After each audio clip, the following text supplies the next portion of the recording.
नमस्ते भाई, math insider में आपका स्वागत है। कैसे हैं आप सब? उम्मीद करते हैं आप सब अच्छे होंगे, लगातार अपनी पढ़ाई करेंगे। दोस्तों, एमपीएसआई का एग्ज़ाम आपका 17 तारीख को है। उसके लिए इस वीडियो में देखेंगे मैथ के बेस्ट 30 सवाल।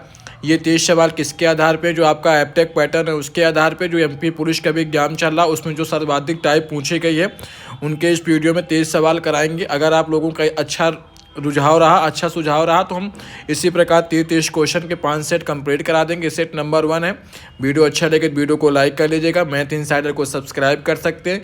वीडियो खत्म होने के बाद एक अच्छा सा कमेंट करके बताइए कि भैया ये सीरीज लगातार जारी रखिए, कम से कम 5 सेट करा दीजिए तो मैं जो एमपी पुलिस में एग्जाम में सभी टाइप के 150 क्वेश्चन करा दूंगा। आपको इसके लिए कमेंट करना होगा। और अगर आपको इसकी पीडीएफ चाहिए तो मैथ इनसाइडर नाम से टेलीग्राम चैनल है, वहाँ से जुड़कर आप लोग इसकी पीडीएफ प्राप्त कर सकते हैं। चलिए शुरू करते हैं आज के क्वेश्चन नंबर 1 और 20% की एकल बट्टा का क्या होगा। यानी 25% की एक छूट है और एक 20% की छूट है। तो इस सवाल को कैसे करेंगे? ये फार्मूला आप सबको पता होगा, छूट वाला। ये इसमें सीधे रख देंगे। ए का मान 25 है, बी का मान 20 है। तो ए का मान 25 है तो 25 प्लस 20 माइनस 25 गुणे 20 बटे 100 काट दीजिए। 25 चौको 100, 4 पंचे 20। 25 और 20 को जोड़ेंगे तो कितना आएगा? 45। इसको करेंगे माइनस तो कितना आएगा? 45 में 5 जाएगा तो 40 आएगा। ये 5 है, 1 सेकंड, 40। कोई भी डाटा है इस फार्मूला में रख के आप बड़े आसान तरीके से इसको निकाल सकते हैं। चलिए देखिए अगला टाइप। इसमें कुछ भी डाटा दे के क्वेश्चन पूछा जा सकता है कि यही डाटा नहीं आए। कभी कभी हो सकता है 15 दे दे, 25 दे दे, 35 दे दे, 40 दे दे। ये फार्मूला के आधार पे आप लोग कर सकते हैं। इसको निकालने के 2 और 3 4 तरीके। ये तरीका मुझे सबसे अच्छा लगता है क्योंकि इसी फार्मूला में कोई भी डाटा आए बड़े आसानी तरीके से आप लोग कर सकते हैं। अगला सवाल देखिए। कल वाले वीडियो में औसत चाल हमने थोड़ा गलत तरीके से निकाल दिया था, लेकिन इस वीडियो में आपको अच्छे से समझाएंगे। यदि आप कार द्वारा 30 किलोमीटर प्रति घंटा की गति से 60 किलोमीटर, कार द्वारा 20 किलोमीटर प्रति घंटा की गति से 40 किलोमीटर, रेलगाड़ी द्वारा 50 किलोमीटर गति से 100 किलोमीटर की दूरी तय करते हैं तो औसत गति क्या होगी? औसत गति बराबर क्या होता है? औसत गति, औसत चाल सब कुछ सेम है। कुल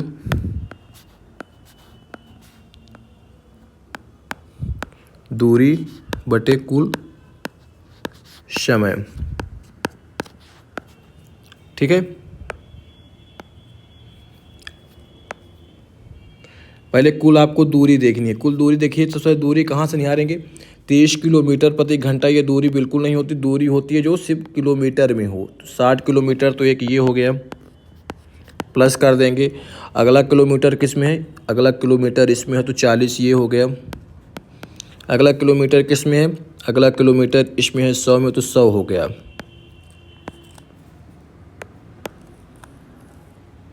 ठीक है। नीचे क्या आएगा? कुल समय।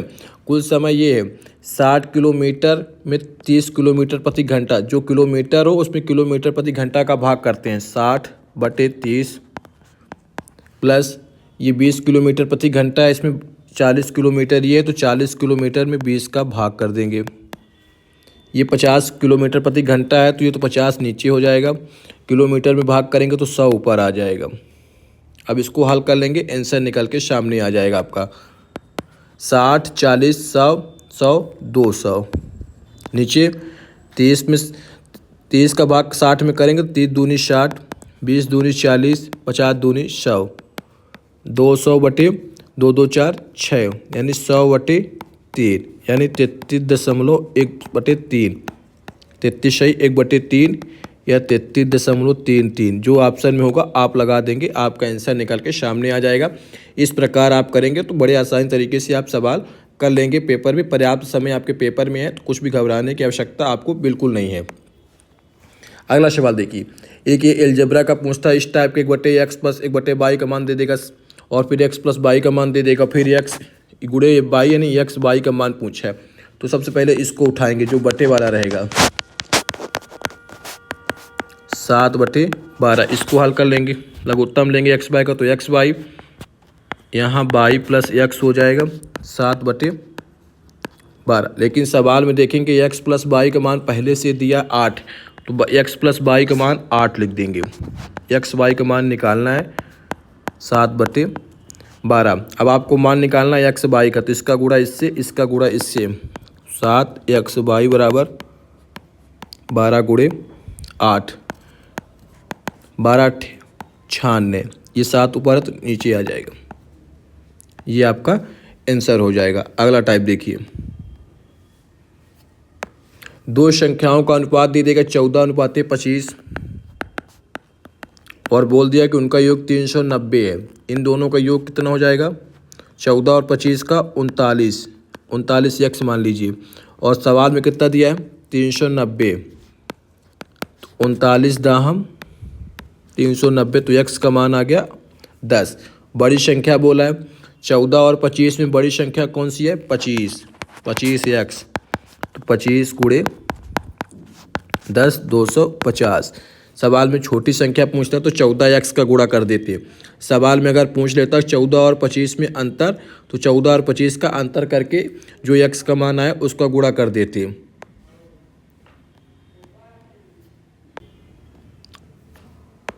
चलिए देखिए अगला टाइप, अगला क्वेश्चन एक इस प्रकार का पूछता है कि 11π/18 का मान ज्ञात कीजिए।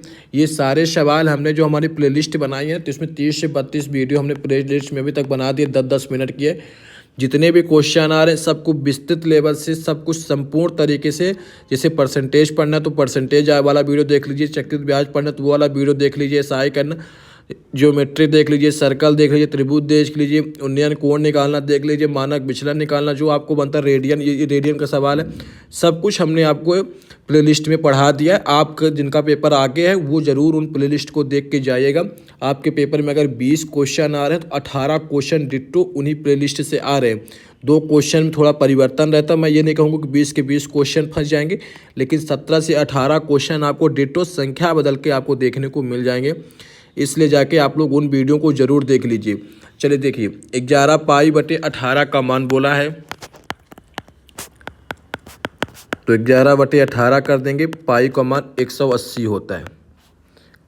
18 दाहम 180, तो 11 गुणे 10 करेंगे तो 110।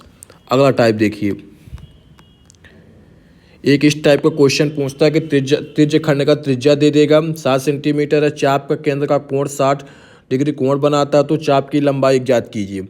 जब कोण दे दे, त्रिज्या दे दे, तो एक फार्मूला होता है चाप की लंबाई का। चाप की लंबाई को एल से डिनोट करते हैं, 2πr θ/360 डिग्री। ये फार्मूला बहुत ज़्यादा इंपॉर्टेंट है, इसको आप लोग ध्यान रखिएगा। एल बराबर 2π का मान 22/7, आर सवाल में कितना दिया है 7, थीटा का मान कितना है 60 डिग्री बटे 360 डिग्री। इसको काट पीट कर देंगे, आंसर निकल के सामने आ जाएगा। 2 7 से 7, 60 गुणे 6 करेंगे तो 360 हो जाएगा, तो 6 हो जाएगा। 22 इधर बचा 6, 2 3 6, एल बराबर 22/3।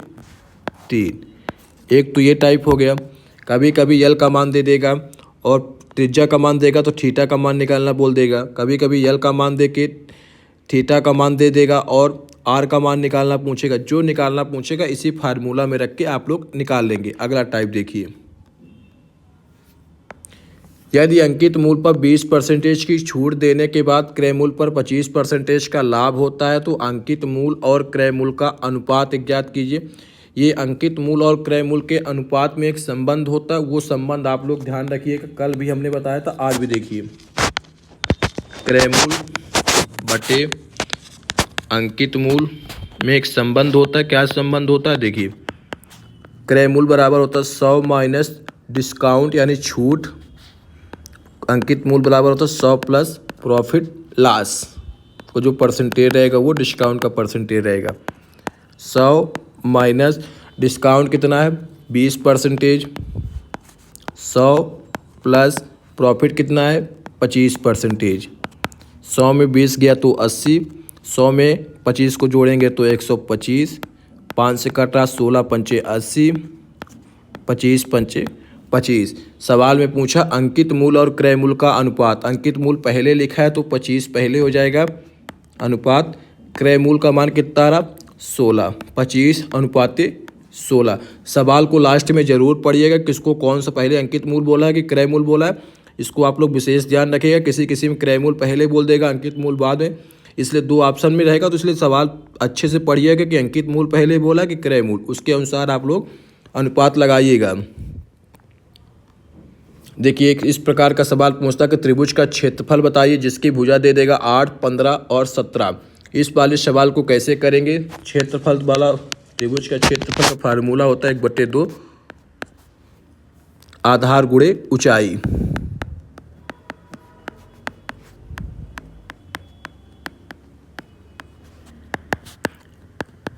अब इस सवाल में आप कैसे देखेंगे कौन सा आधार है कौन सा ऊंचाई है, तो जो सवाल रहेगा 8, 15, 17 एक ही प्रकार का ट्रिपलेट है। इसमें जो सबसे बड़ी संख्या रहेगी ना उसको आप लोग भूल जाइए। 8 और 15 में किसी को आधार मान लीजिए, किसी को ऊंचाई मान लीजिए। मान लीजिए 8 को मैं आधार मान लिया तो ऊंचाई हमको 15 माननी पड़ेगी। 2 चौको 8, 15 चौको 60। इसका क्या मतलब है, ये फार्मूला रहेगा, आधार गुणे ऊंचाई रहेगा। बड़ी संख्या को भूल जानी है, 2 संख्याएं बचेंगी, उसमें एक को आधार मान लीजिए, एक को ऊंचाई मान लीजिए और 2 का भाग कर दीजिए सीधे भी। मान लीजिए फार्मूला नहीं याद है तो क्या करेंगे, 8, 15, 17। पहला काम बड़ी संख्या को भूल जाइए, दोनों का गुणा कर दीजिए, 15 8 120, 2 का भाग कर दीजिए 60। ये भी आप लोग ध्यान रख सकते हैं। देखिए हमने अपने इसी चैनल पे आयु भी डाला, आयु विस्तृत तरीके से पढ़ना तो वहाँ से जाके आप लोग पढ़ लीजिएगा। पिता की आयु पुत्र की आयु का दुगुना है, पिता और पुत्र, पिता की आयु पुत्र की आयु का दुगुना है। पुत्र की आयु का दुगुना है पिता, तो पिता को 2 मान लीजिए, पुत्र को मान लीजिए 1। आगे क्या बोला है, 12 वर्ष बाद पिता की आयु पुत्र की आयु का 3 गुना है। पुत्र की आयु का 3 गुना, यानी पिता अगर 3 है पुत्र आपका 1 है। लेकिन कैसे करेंगे, सबसे पहले मैंने आपको बताया था 2:1 है और 3:1 है। दोनों के बीच अंतर देखेंगे, इसमें कितने का अंतर है 1 का, इसमें कितने का अंतर है 2 का। सबसे पहले आपको क्या करना है, अंतर बराबर करना है। अगर दोनों का अंतर सेम होता तो कुछ भी नहीं करने पड़ता, लेकिन अंतर जब सेम नहीं तो अंतर बराबर करिए। ये 2 आया ना, यहाँ 1 आया। अंतर सेम करने के लिए क्या करेंगे, इसका गुणा ऊपर वाले में और इसका गुणा नीचे वाले में। 2 का गुणा 2 में करेंगे तो 4, 2 1 कम 2। इसका गुणा 1 गुणे 3 तो 3, 1 1 कम 1। अब अंतर दोनों में सेम हो गया, 4 में 2 गया तो 2, इसमें 3 में 1 गया तो 2। 4:2, 3:1। अगला टाइप अब क्या करना है, इन दोनों का अंतर देखना है। इन दोनों का अंतर कितना आ रहा है, 4 में 3 गया तो 1 आ रहा है। सवाल में कितना बोला है, 12 वर्ष बाद, 1 का मान 12। तो पिता की आयु ज्ञात कीजिए। पिता की आयु कौन सी होगी, पिता की आयु ज्ञात कीजिए। लेकिन इसमें सवाल थोड़ा गलत है, पूछता अगर वर्तमान आयु ज्ञात कीजिए कि 12 वर्ष के बाद, वर्तमान बोलेगा तो ये, और 12 वर्ष के बाद ये वर्तमान। देखिए इसमें करेंगे तो 48 आएगा। यहाँ पे देखिए 4 गुणे 12 करेंगे तो 48, और यहाँ करेंगे 3 गुणे 12 तो 36। अब सवाल के ऊपर डिपेंड करता है कि वर्तमान बोलेगा तो 36 साल और 12 वर्ष के बाद बोलेगा तो 48 साल। ये सवाल के ऊपर डिपेंड करता है, लेकिन ये पर्याप्त सवाल नहीं है, एक भाई ने भेजा था इसलिए इसी सवाल को हमने करा दिया। सवाल के ऊपर वो डिपेंड करेगा उसका आंसर क्या होगा। अगला सवाल देखिए, एक काम को 75,000 रुपये, इकाई, दहाई, सैकड़ा, हज़ार, 10,000, 75,000 रुपये की लागत से शुरू करता है। 3 माह बाद बी इकाई, दहाई, सैकड़ा, हज़ार, 10,000, लाख, 1,25,000 रुपये का लगाकर साझेदार बन जाता है। और ए और बी के वर्ष के अंत में यानी 12 माह लाभ का अनुपात ज्ञात कीजिए। ए है, बी है। बी कितना लगाया 75,000, बी ए कितना लगाया 75,000, बी कितना लगाया 1,25,000। 1 2 3, 1 2 3 से काट देंगे। ये देखिए 5 से कटेगा, ये भी 5 से कटेगा। 15 5 75, 25 5 125, 3 5 15, 5 25, ए, ये बी। अब ये ए है ना, ए लागत से शुरू करता ए वर्ष के अंत तक, यानी ए पूरे 12 महीने पैसा लगाया, लेकिन जो बी है 3 महीने बाद आया। जब 12 में 3 महीने बाद आएगा तो यानी 12 महीने का कुल पैसा लगाना है, लेकिन बी 3 महीने बाद आया तो कितने महीने का पैसा लगाया? 9 महीने का ही पैसा लगाया, तो 9 का गुणा कर देंगे। काट दीजिए, 3 त्रिकाई 9, 12 और ये 15, यहाँ से कर सकता था लेकिन 4 तिहाई 12, 5 तिहाई 15, 4:5 के अनुपात में दोनों ने पैसा लगाया, यानी लाभ का अनुपात कितना है? 4:5। अगला टाइप देखिए, इसको अगर सुपर फास्ट तरीके से भी कर सकते हैं। मैंने यहाँ समझाने के लिए आपको इतना लिखा, लेकिन अगर आपको सुपर फास्ट तरीके से करना तो कैसे करेंगे पेपर में? देखिए, ये 75,000 रुपये की लागत से लगाता है, एक जीरो से यहीं काट दीजिए, ये 75 हो गया, ये 125 हो गया, ये कटेगा 15 पचा 75, 25 पंचे 75, 3 पचे 15, 5 25, इतना हो गया। ए और बी के वर्ष में ए पूरे 12 महीने लगाएगा, बी 3 महीने बाद आया तो 9, 12 तिहाई 36, 9 पना 45, 12 तिहाई 36, 15 तिहाई 45, 4 तिहाई 12, 5 तिहाई 15, 4:5 के अनुपात में पैसा लगाएंगे। अगला टाइप देखिए, ये किसी वस्तु का अंकित मूल्य 400 रुपये है, 20% की छूट पर कितने रुपए में बेचा जाएगा? 400 रुपये है, 20% की छूट यानी 100 में 20 घटा के लिखेंगे, 80 रुपये में बेचेगा, 80% में 80/100 काट दीजिए, 800 को 32, 320 हो गया। एक इस सवाल पूछा गया, कल ही पूछा गया कि एक समलंब चतुर्भुज की एक भुजा 20 सेंटीमीटर, दूसरी भुजा 14 सेंटीमीटर, उनके बीच की दूरी 20 सेंटीमीटर, तो समलंब चतुर्भुज का क्षेत्रफल क्या होगा? क्षेत्रफल का फार्मूला होता है समलंब चतुर्भुज के 1/2, दोनों भुजाओं का योग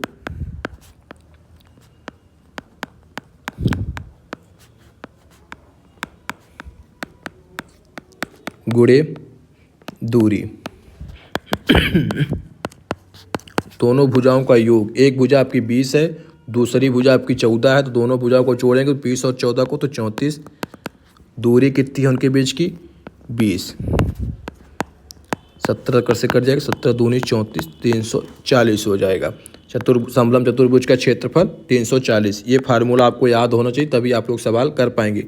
उसके अलावा त्रिभुज के जितने भी क्वेश्चन पिछले शिफ्टों में आए वो मैंने पहले ही करा दिया, आप जाकर उनको भी देख सकते हैं। एक इस टाइप का देखिए, ये तो बहुत ज़्यादा ही पूछा गया, हर शिफ्ट में शुरू से ही पूछा जा रहा है। किसी वस्तु का मूल्य 35% बढ़ाया गया और दुकानदार ने गलती से उसे 35% घटा दिया। जब दोनों संख्या सेम हो, 35 बढ़ाया भी गया, 35 कम कर दिया गया, बढ़ाया भी गया, कम भी कर दिया, और दोनों संख्याएँ सेम हो, तो इसके लिए फार्मूला है r² - 100। r का मान कितना है? 35, 35 का स्क्वायर करेंगे तो 35 × 35/100, 35 × 35 करेंगे 1225 होता है, भाग करेंगे 12.25 हो जाएगा। ये आप में कुल परिवर्तन हो गया, हरदम इसमें माइनस रहेगा।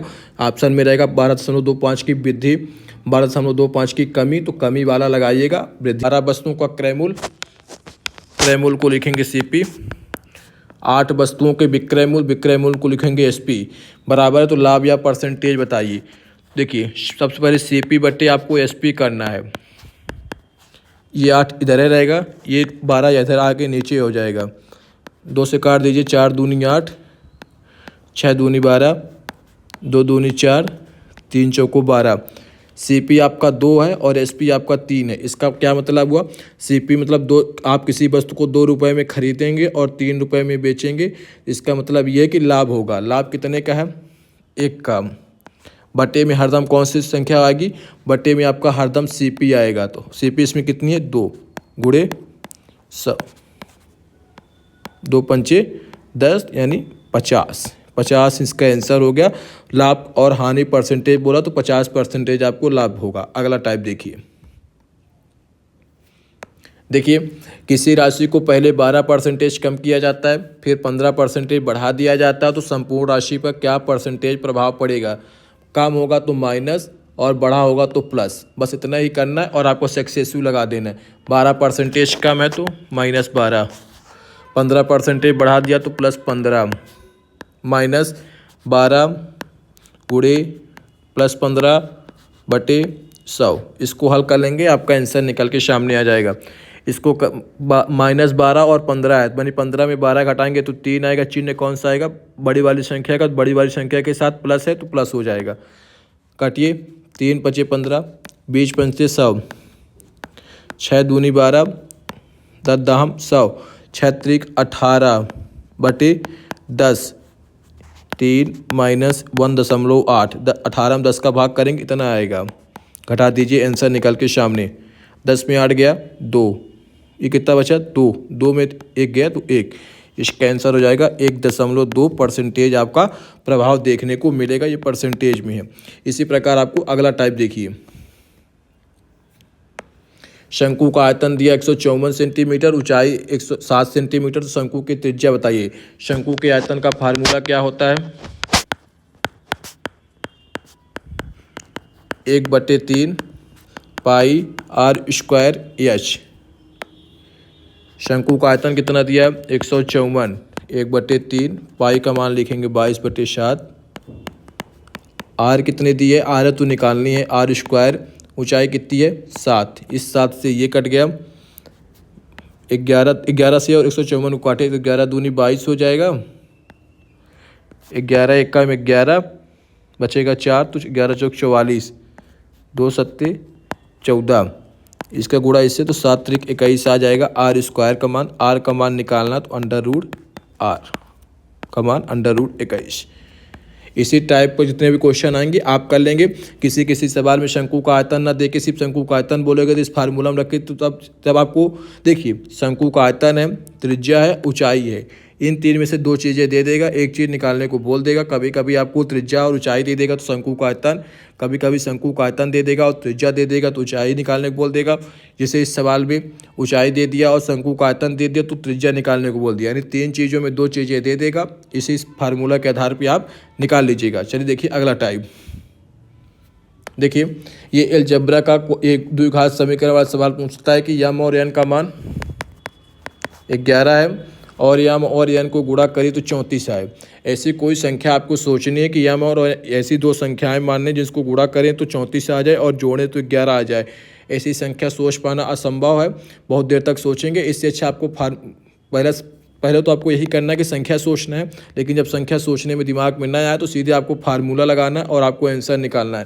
तो जैसे यम प्लस एन दिया है तो इसका होल स्क्वायर कर दीजिए। यम स्क्वायर होता है प्लस एन स्क्वायर होता है प्लस 2mn होता है। यम प्लस एन का मान कितना है? 11, तो 11 का स्क्वायर कर देंगे बराबर यम स्क्वायर और एन स्क्वायर का मान नहीं दिया तो उसको ऐसे ही लिख लेंगे 2mn। 2 है, mn का मान कितना दिया है? 34, तो पूरा कर देंगे तो ये 121 हो जाएगा। 34 दूनी 68, इधर आएगा तो माइनस हो जाएगा M square plus N square. 168 में 121 में 68 घटाना है तो कैसे घटाएंगे? ऐसे मैं लिख के बता देता हूँ। 11 में 8 गया तो 3, ये बचा आपका 11 में 6 गया तो ये 53। M square plus N square का मान आ गया 53। अब आपको देखना कि सवाल में क्या निकालने को बोला है। M square plus N square minus M N, M square plus N square minus M N. M square plus N square का मान कितना आया? 53। एम एन का मान कितना दिया था? 34। घटा दीजिए, 34 × 10 = 44। 53 में 34 गया तो 19 निकल के इसका आंसर सामने आ जाएगा। पहला आपको क्या प्रयास करना है कि ऐसी दो संख्याएं माने कि जो सवाल में दी रहे तो उनका जोड़ने पे उतनी संख्या आ जाए और घटाने गुणा भाग करने पे 34 आ जाए। जो सवाल में रहेगा अगर इतना दिमाग में नहीं आता तो फिर आपको फार्मूला लगाना और इस प्रकार आपको करना है। देखिए अगला सवाल परसेंटेज, ये औसत का 24 लोगों का औसत 15 है तो ऐसे लिख लेंगे। फिर एक नए व्यक्ति के शामिल हो जाने से, पहले 24 लोग तो एक नया व्यक्ति आएगा तो 25 लोग हो गए, औसत 16 हो जाता है, इतना हो गया। फिर इन दोनों का अंतर आपको देखना है कितने का है। 15 से 16 हो गया तो कितने का अंतर है? 1 का। इस वाली संख्या जो से गुणा कर देंगे जो पुराना औसत रहेगा, 24 से कम 24, और इस 24 को यहाँ जोड़ देंगे। देखिए शामिल होने पर होगा तो जोड़ेंगे, जाएगा तो माइनस कर देंगे। 16 में 24 जोड़ेंगे तो 40। नए व्यक्ति का औसत कितना हो गया? 40। एक इस टाइप का क्वेश्चन पूछता है कि किसी वस्तु का अंकित मूल्य 200 रुपये है और 2 क्रमिक छूट देने पे 20% की क्रमिक छूट देने के बाद विक्रय मूल्य छूट होगा तो कोई भी संख्या छूट होगी चाहे लाभ होगी हानि होगी हरदम 100 पे होती है। अंकित मूल्य 200 है, गुणा कर देंगे, छूट है 20% की तो 100 में 20% की छूट देंगे तो 100 में 20 घटा देंगे, कितना हो जाएगा 80/100। लेकिन कितनी बार है, 2 बार बोला तो एक बार और काट पीट कर देंगे, आंसर निकल के सामने। 8 × 64 दूनी 128। विक्रय मूल्य कितना होना चाहिए, 128। अगला टाइप देखिए, जब कोई व्यक्ति किसी कीमत पर कोई वस्तु बेचता तो 12% की हानि होती है। लाभ और हानि हरदम 100 पे होगी। 12% की हानि है तो 100 में 12% की हानि होगी तो कितना आएगा, 100 - 12 88। और 600 अधिक में बेचता तो 6% का लाभ होता है। 100 में लाभ होगा तो 100 में 6% जोड़ देंगे, लाभ होगा तो जोड़ेंगे, हानि होगी तो घटाएंगे। 100 में 6 जोड़ेंगे कितना हो जाएगा, 106। और 88 और 106 के बीच में कितना अंतर है, 18 का। लेकिन ये बोल रहा कितने, 88 में था फिर 106 में बेचा तो 18 रुपये अधिक हो गया, लेकिन सवाल बोला 630 अधिक है तो एक का मान कितना हो जाएगा, 630/18। तो वस्तु का लागत मूल्य हरदम 100 रुपये होगा तो 100 काट दीजिए। 9 दूनी 18, 9 सत्ते 63 यानी 70, 35 दूनी 70, 3500 निकल के सामने आ जाएगा। अगला टाइप देखिए, किसी राशि पर 8% की वार्षिक ब्याज दर से 4% का साधारण ब्याज 6400 है तो मूलधन, तो ब्याज बराबर वही बचपन वाला फार्मूला, मूलधन गुणे दर गुणे समय। इस फार्मूला से आप चाहे आप दर निकाल लीजिए, चाहे मूलधन निकाल लीजिए, चाहे समय निकालिए, सब कुछ निकाल लेंगे। ब्याज कितना दिया है, ब्याज आपका 6400 दिया है। मूलधन कितना है, मूलधन तो निकालना है। दर कितना है, 8% है। समय कितना है, 4 साल। बस काट दीजिए, 8 हटाएँ 64, 4 से ये कट गया, 4 दूनी 8, इन दोनों गुणा हो जाएगा तो कितना हो जाएगा, 200 और 2 जीरो और तो ये हो गया आपका मूलधन। यही आपका आंसर हो जाएगा। ये फार्मूला आपको ध्यान होना चाहिए, तभी आप लोग सवाल कर पाएंगे। देखिए, अगर इसको स्मार्ट तरीके से करना है तो कैसे करेंगे, जिनको ये फार्मूला नहीं याद है तो सीधे 8 × 4 = 32 कर देंगे। 64, 100 का मान कितने का है, 32 का। 100 का मान कितना होगा, काट पीट कर देंगे, आंसर 32 दूनी 64, 200, ये सीधे तरह आ जाएगा। लेकिन अगर मैंने आपको समझाने के लिए पूरा तरीका बताया है, पेपर में अगर आप करेंगे, जब आपके पास थोड़ा दिमाग है तो आप इस तरीके से भी कर सकते हैं, सीधे सिंपल 1 लाइन में। अगला सवाल देखिए कि एक भवन को अंकित मूल्य 25% की छूट पर बेचा जाता है, उसे 36% का लाभ होता है, क्रय मूल्य इतना है तो वस्तु का अंकित मूल्य कितना होगा। क्रय मूल्य और अंकित मूल्य का अगर सवाल आपको देखने के मिलो तो इसके लिए एक संबंध होता है, ये आपको ध्यान होना चाहिए। क्रय मूल्य बटे अंकित मूल्य बराबर होता है 100 माइनस छूट परसेंटेज, 100 बटे लाभ, 100 प्लस लाभ परसेंटेज। ये आपको संबंध याद होगा तो आप लोग आसानी से इस सवाल को कर लेंगे। चलिए देखिए कैसे करेंगे। 100 छूट कितनी है, छूट है 25 तो 25, 100 प्लस लाभ कितने का है 36, 100 में 25 गया तो 75, 100 में 36 को जोड़ेंगे तो 136। ये आपका क्रय मूल्य हो गया, ये आपका अंकित मूल्य हो गया। सवाल में क्या दिया है, क्रय मूल्य, यानी 75 का मान कितना दिया है,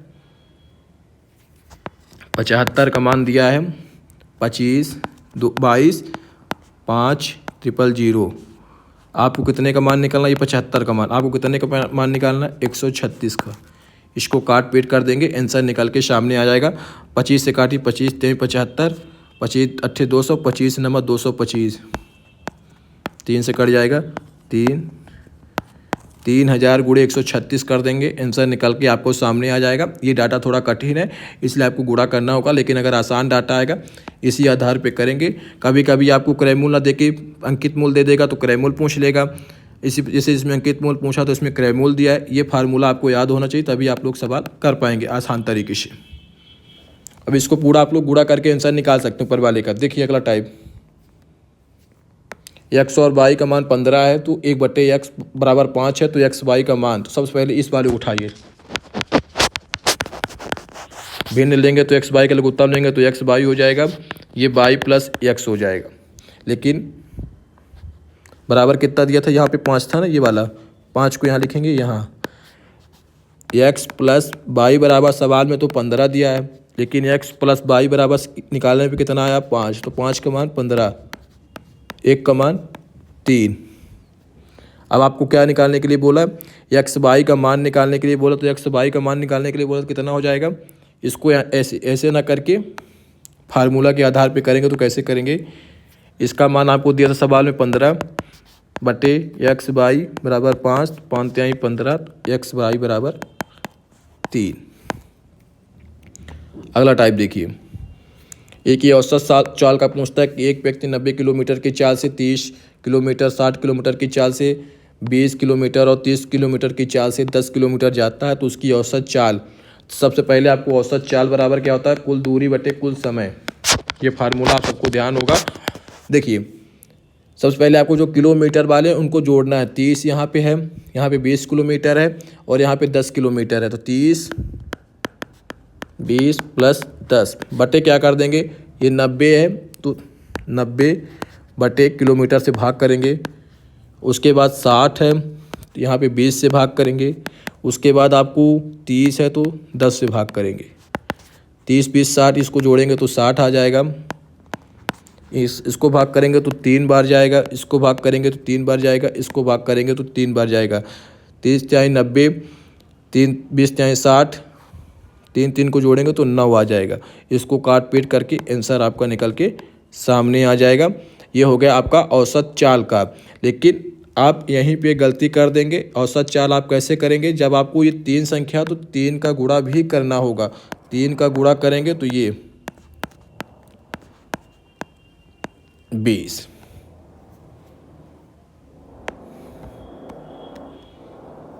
अगला टाइप देखिए, यदि किसी आयत का क्षेत्रफल 150 वर्ग सेंटीमीटर है, चौड़ाई 10 सेंटीमीटर है, तो लंबाई क्या होगी। आयत का क्षेत्रफल का फार्मूला क्या होता है, लंबाई गुणे चौड़ाई। क्षेत्रफल दिया है तो 150 दिया है, लंबाई कितने दिया है, लंबाई तो निकालनी है आपको, ये देखिए, और चौड़ाई कितना है 10, काट पीट कर देंगे तो लंबाई बराबर 15। इन तीनों में से कभी कभी लंबाई दे देगा, चौड़ाई पूछ लेगा, लेकिन कभी कभी दोनों दे देगा, क्षेत्रफल निकालने को बोल देगा। तो इस फार्मूला से आप लोग बड़े आसानी तरीके से निकाल सकते हैं। अगला देखिए कि एक त्रिभुज की भुजाएं 7 24 25, तो त्रिभुज का परिमाप क्या होगा। परिमाप जैसे ही बोले तो सारी भुजाओं को आपको जोड़ देना है, 7 24 और 25, इन दोनों को जोड़ेंगे तो 24 7 31 प्लस 25, 5 1 6 3 2 5, यानी 56 आ गया त्रिभुज का परिमाप। अगला टाइप देखिए,